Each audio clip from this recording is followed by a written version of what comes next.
This is a message for President Vladimir Putin.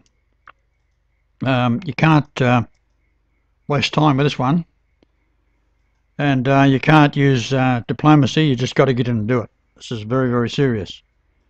The biggest problem facing the world is the Queen. NATO must be forced to close down the chemtrails, dumping aircraft poisoning over the earth. Give NATO 24 hours to capitulate, then if they do not stop, do what is necessary. Make it clear to the world that Russia is acting under the orders of Jesus the King, and as you will have known by now, I've already served the Queen to get off the throne. The disaster is intentional. The idea was to pierce into a gas field to destroy the rig. The pressure is perhaps 50,000 kilograms per square centimetre. At this pressure it could never be contained and simply blow the drilling head out of the bedrock, in the same way as the vast pressure did in the Deep Horizon Gulf of Mexico, owned by the Queen, likewise an attempt to create a massive air bomb.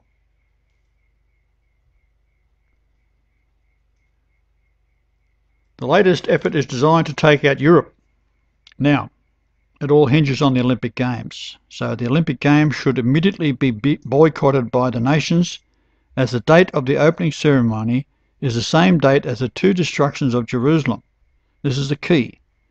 This is the 9th day of the Hebrew month of Av, which is the 27th of July this year.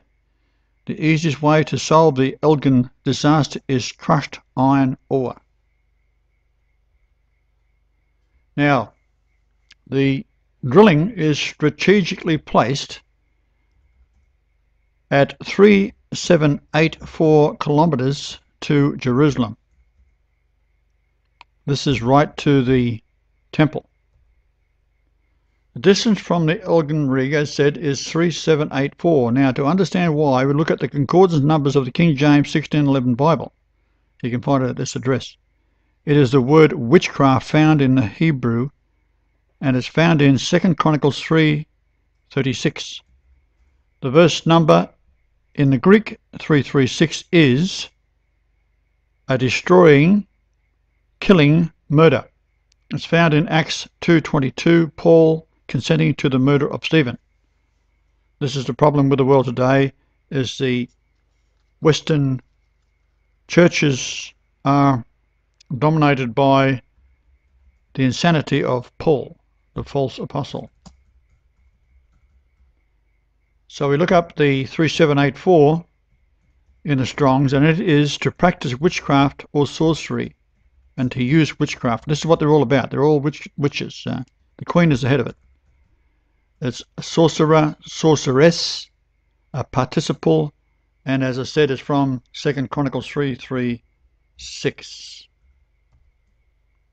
Now, the location of the Elgin rig at 5706 by 200000 east, and Jerusalem 3146438, 3513515. The latitude is the Hebrew number 5706, add, in the sense of aiming an attack. 2000 is Haman, destroy, break, consume, destroy. Now, Mr. President, keep in mind the Queen is the head of Freemasonry, and as monarch, the Church of England's, they're all Satanists. So, 2 Chronicles 3:36, destroying, killing, murder. In the Greek is death. Act 22:20. And when the blood of thy martyr Stephen was shed, I also was standing by and consenting unto his death. 336, and kept the raiment of them that slew him. 337. Now, we'll just read 2 Chronicles 3:36. And he caused his children to pass through the fire in the valley of the son of Hinnom. Also he observed times and used enchantments, and used witchcraft, 3784, and dealt with a familiar spirit, and with wizards. He wrought much evil in the sight of the Lord to provoke him to anger. Now, I'd point out that Solomon married the descendants of Lot, the escapee of Sodom and Gomorrah, had sex with his daughters, and they produced the Ammonite and the Moabite. And if you go to California today, we have the distance from the North Pole, 3091, which is the word lot, to the Bohemian Grove, where they each year practice these enchantments and witchcraft. So Solomon was a witch.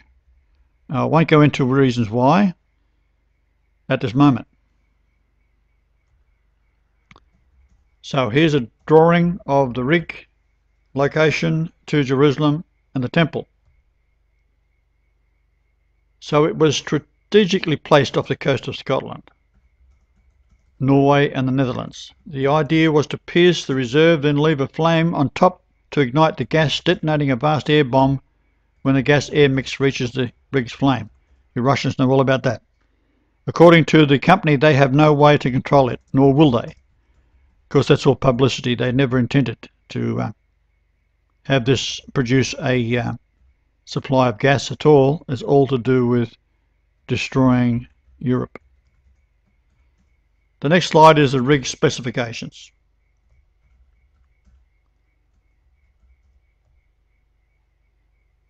So they have a naked flame sitting on top. That's, of course, when the gas rises up, it will reach the flame, and then it could be hundreds of kilometres square and be an enormous explosion. All the hydrogen bombs cannot compare what the damage that this thing can do. It's only 93 metres deep, so it's quite easily to be fixed.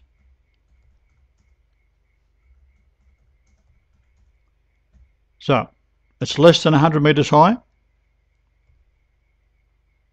So the gas will build up with the air mix to this height and then hit the flame, and oh dear, it'll go off. We never thought of that, they'll say, if they're still alive.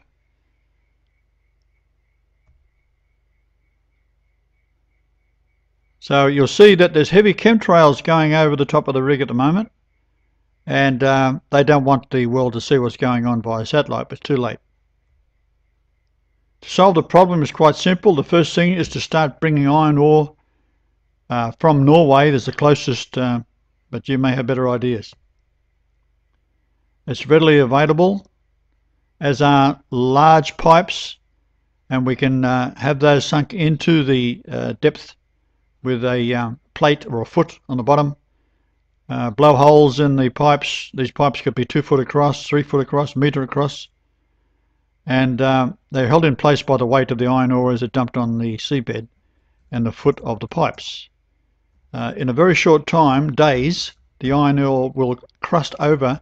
So by sending several ships in there full of iron ore, you could either sink them and form a square and then fill them up, the interior around the rig, with the iron ore, and use the old ships as a wall.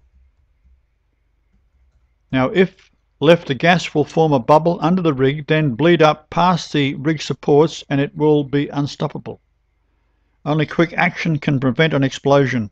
The first thing is to shut off the flame, then organise for the ships to transport the iron, or then organise a method of emptying the ships. Even if several tankers have to be sunk, it doesn't matter. Do it.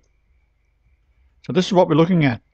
The red area is the iron ore, the dark red is the crusting over of the powdered ore, and the holes that you can see going up through the pipe, that your engineers would have to determine whether they should be below the iron ore or completely, or have some allowed to bleed off if necessary.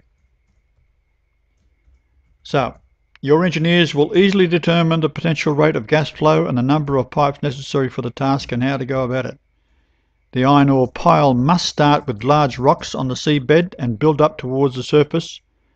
As said, once pipes are held in place, finish off with by filling with powdered ore to form a rusting layer to seal off the gas. As soon as possible, the risers connect to barges or pipes laid on the seafloor, transporting the gas to land. Yahweh.